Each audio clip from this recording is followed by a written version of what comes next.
Buen día, chicos. Bueno, estamos acá para dar nuestra clase de psicopatología.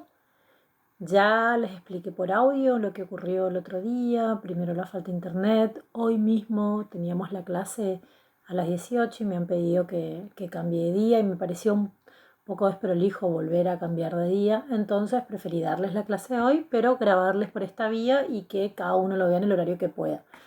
En realidad me lo sugirió Noelia Vitielo, la secretaria académica, así que bueno. Vamos a tener la clase normalmente hoy.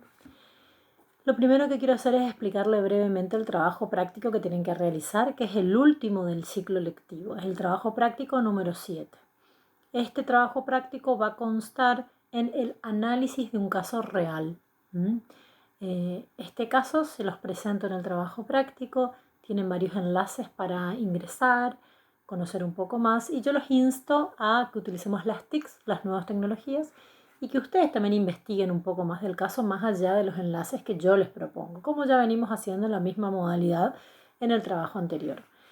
Lo que ustedes tienen que hacer luego de interiorizarse en el caso es primero nombrar cuál es el diagnóstico presuntivo de este caso, valga la redundancia. ¿Por qué digo diagnóstico presuntivo? Porque ustedes no están analizando en primera persona el paciente, si lo están haciendo a través de periódicos, de artículos, de videos y demás. Entonces es un diagnóstico presuntivo para ustedes.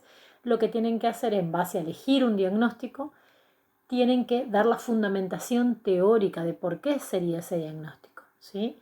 Distintos textos hablan algunos de que el caso es una paranoia, otros hablan de que es una esquizofrenia y otros nombran una esquizofrenia paranoide propiamente dicha. Cualquiera sea el caso, tienen que fundamentar como fundamento haciendo un enlace entre la cita del caso, qué características del caso clínico me hicieron pensar en tal o cual diagnóstico, y eso entrelazarlo, combinarlo con lo dicho en los textos sobre sea paranoia o esquizofrenia u otro diagnóstico si ustedes lo creyeran, ¿sí? En realidad el trabajo va a estar correcto o incorrecto más dependiendo de la fundamentación que hagan que de la respuesta que den, ¿sí? Así que es muy importante la fundamentación. Recuerden cuando hacen la fundamentación de un trabajo que siempre tienen que citar al autor o los autores o la página de la cual sacaron. Si hacen una copia literal, eso es plagio. Así que por favor no lo hagan. Lo leen, lo piensan, lo construyen de manera grupal. Este es un trabajo práctico grupal de entre 3 a 4 integrantes, ¿sí? Y luego lo plasman. De no ser así, de que en caso que quieran citar literal, citan al autor y el año de la publicación de lo que ustedes están poniendo.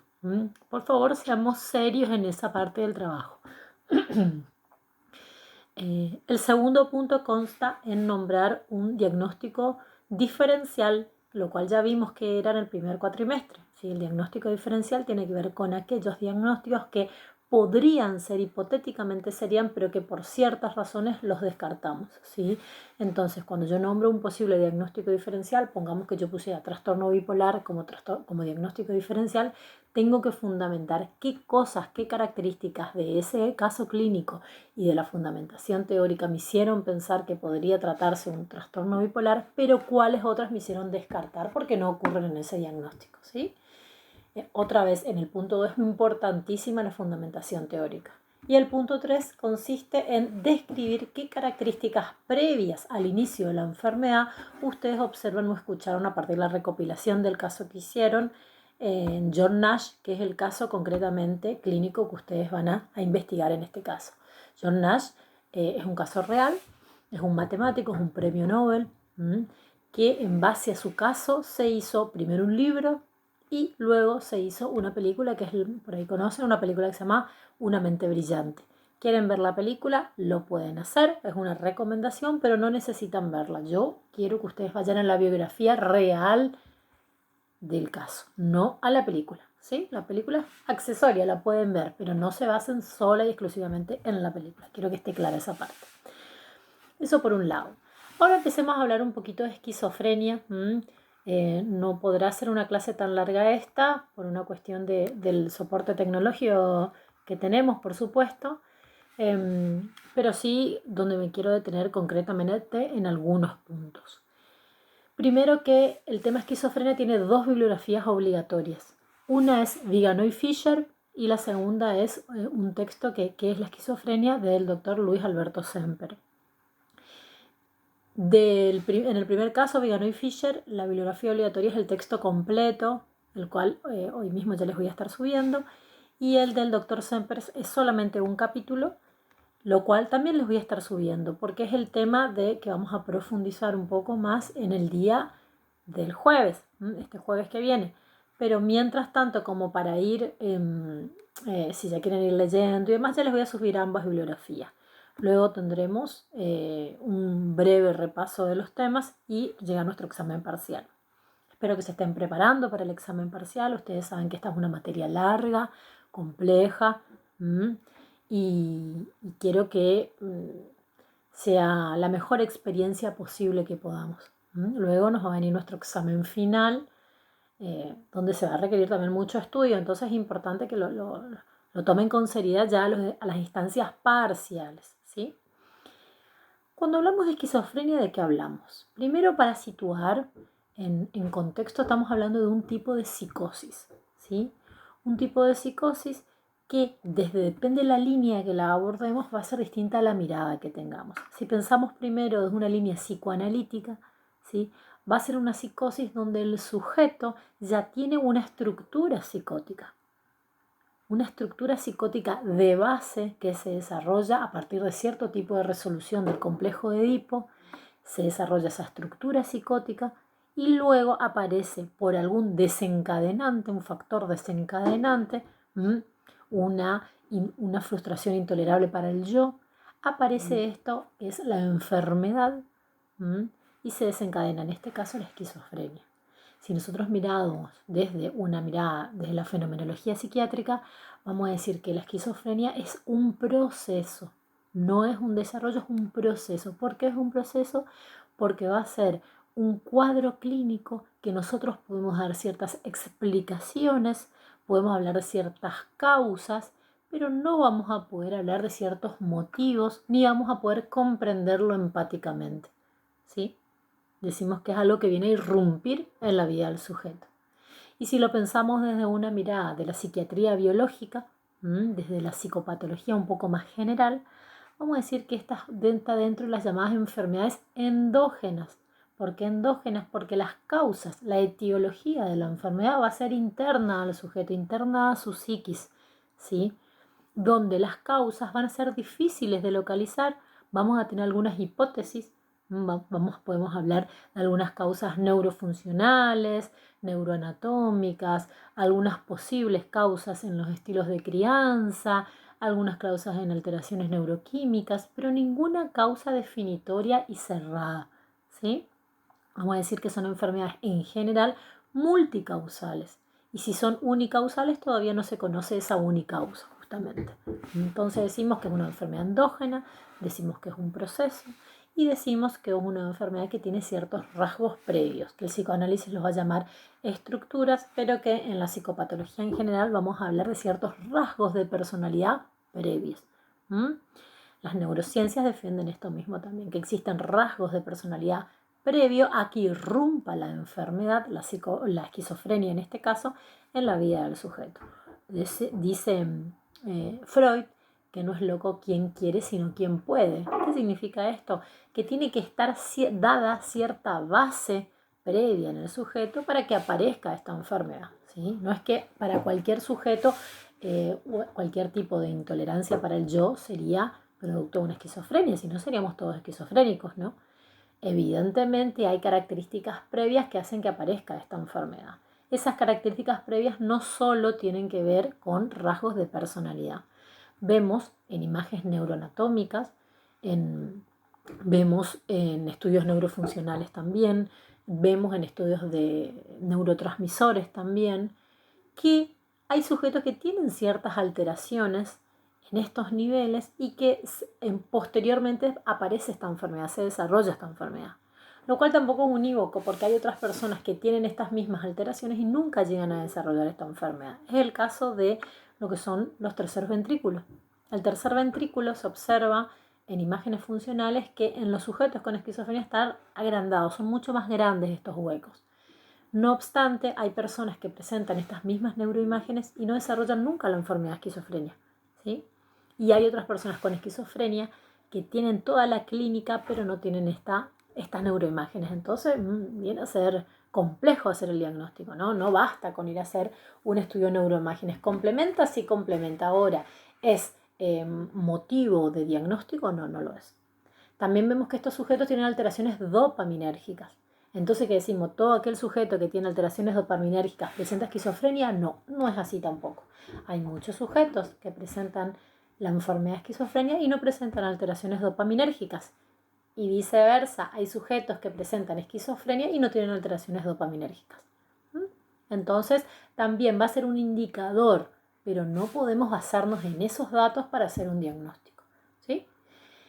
También hemos visto que en estos sujetos hay ciertas alteraciones a nivel neuroquímico, pero tampoco son definitorias, todos son antecedentes, son como un norte que nos dice hacia dónde deberíamos estudiar, qué cositas habría que profundizar, pero ninguna es cerrada o unívoca.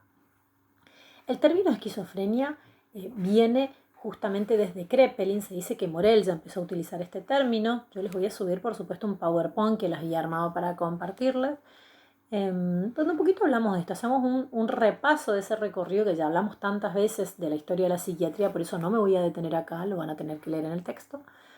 Pero ustedes vieron que a lo largo de la historia de la psiquiatría, hasta vamos a hacer un corte del siglo XVIII, hubieron distintos desarrolladores que hablaron por una parte de que la psicosis era una psicosis única llamada, y que a lo largo de la vida el sujeto iba pasando por distintas etapas, vamos a decir, de la psicosis, cuando estaba depresivo, cuando tenía alucinaciones, cuando estaba maníaco, pero que era una misma enfermedad y que eran etapas de la enfermedad. Griesinger es el autor que habla de esto, las llamadas psicosis únicas, ¿sí?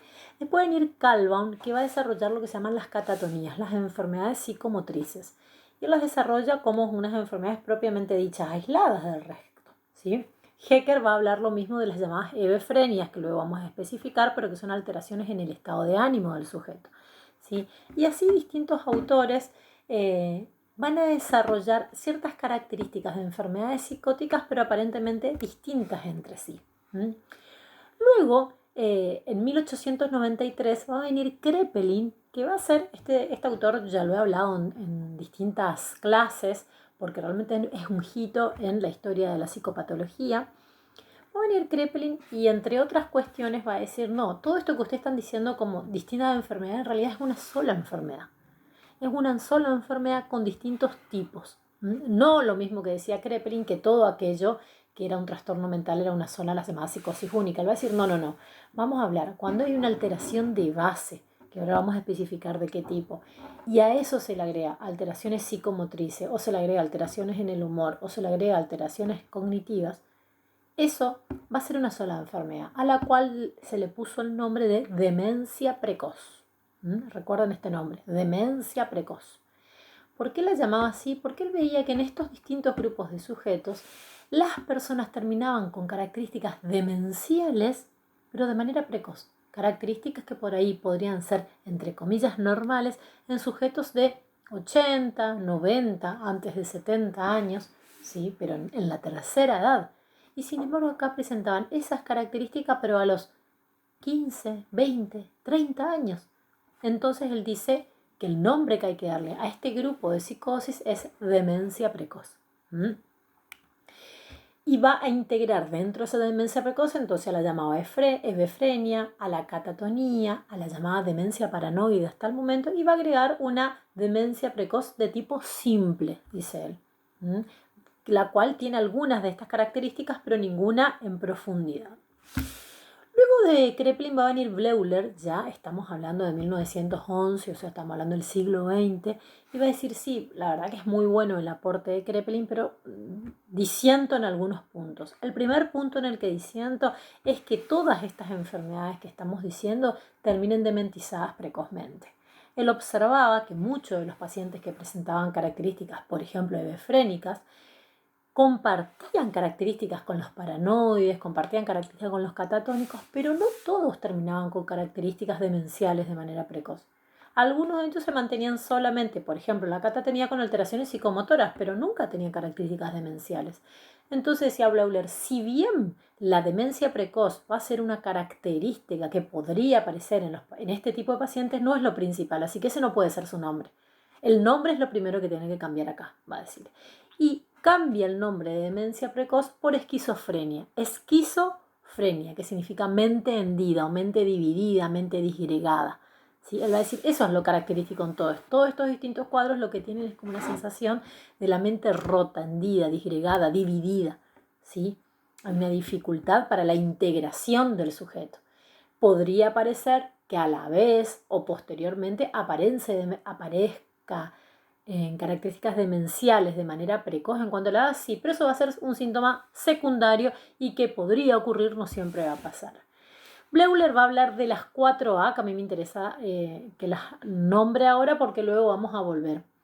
Va a decir, una de ellas las asociaciones disgregadas, segundo, los afectos discordantes, tercero, la ambivalencia y última, el autismo. Cuando yo hablo de autismo y ustedes lean en el texto, sepan entender que ese autismo no es el autismo cuando uno habla dentro de los TGD, los trastornos generales del desarrollo, ¿sí? Acá aparece el autismo como un síntoma, ¿sí? Un síntoma, entonces tiene características similares a lo que el autismo propiamente dicho, pero no es la enfermedad o la patología en sí misma, ¿se entiende? Es un síntoma que podría aparecer. Entonces recuerden estas 4A, esto es importante, como suelen decir algunos profes, pregunta examen, vamos a decir, porque es importante que tengan en claro esto. Alteraciones en las asociaciones, o sea, asociaciones disgregadas, afectos discordantes, ambivalencia y autismo. Eso lo plantea Bleuler en 1911 ya, ¿sí? Luego Minkowski va a decir, considero que lo esencial en la esquizofrenia no es el rebajamiento de las asociaciones, como ya decía Bleuler, sino la pérdida del contacto vital con la realidad. Pérdida del contacto vital con la realidad. Puede aparecer alteración en las asociaciones o no, pero esto es lo que siempre se da para hablar de una esquizofrenia. Kurt Schneider va a decir algo similar, va a ir a esto que ya les decía hace un momento, que va a ser una enfermedad que va a ser un proceso, porque era un fenomenólogo, Kurt Schneider, que va a ser explicable, que va a ser endógeno y que las características fundamentales sí van a ser las alteraciones perceptivas. Acuérdense que la percepción tiene que ver con los sentidos, alteraciones del pensamiento y ya las llamadas vivencias del yo.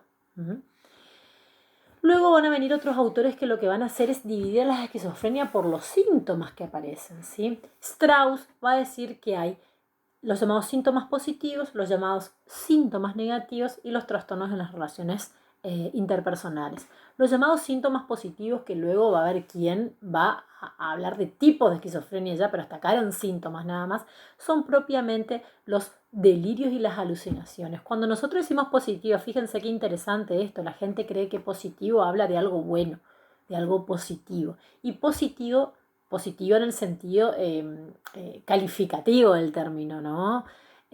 Pero ¿a qué se va a referir positivo? Síntomas positivos como algo que se agrega. Imagínense un signo más. Algo que el sujeto no tenía y se le agrega. ¿Qué se le agregan? Por ejemplo, delirios, alucinaciones, alteraciones en el pensamiento, comportamientos discordantes que antes no tenía.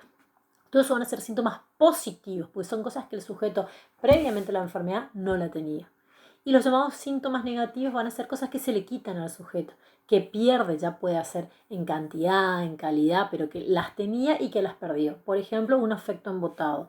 Entonces, el afecto normal, entre comillas, pierde algunas cualidades. Está más apático, más abúlico, más anémico. O sea, todas las características generales del sujeto, incluso un bloqueo de pensamiento, tienen características de falta, de deterioro, ¿sí? Y el tercero, que se genera un poco a partir de los síntomas positivos y negativos, que son los trastornos en las relaciones interpersonales. Jack Crown va a ser el que yo les decía, que va a decir que toma este desarrollo anterior y dice, no, bueno, entonces vamos a hablar de dos grandes tipos de esquizofrenia. La esquizofrenia tipo 1, que van a ser las esquizofrenias con síntomas positivos, y la esquizofrenia tipo 2, que van a ser las esquizofrenias con síntomas negativos.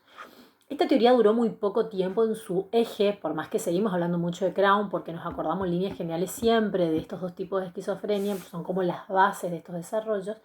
Pero enseguida tuvo un descarte porque fácilmente se vio en la clínica que los pacientes no era que presentaban o un síntoma u otro, presentaban más bien una combinación de síntomas positivos y negativos.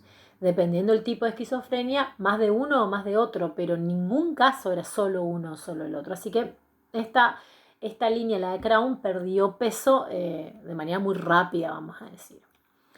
En la actualidad tenemos algunas, como siempre hay diferencias entre los autores, pero tenemos algunos criterios en común también.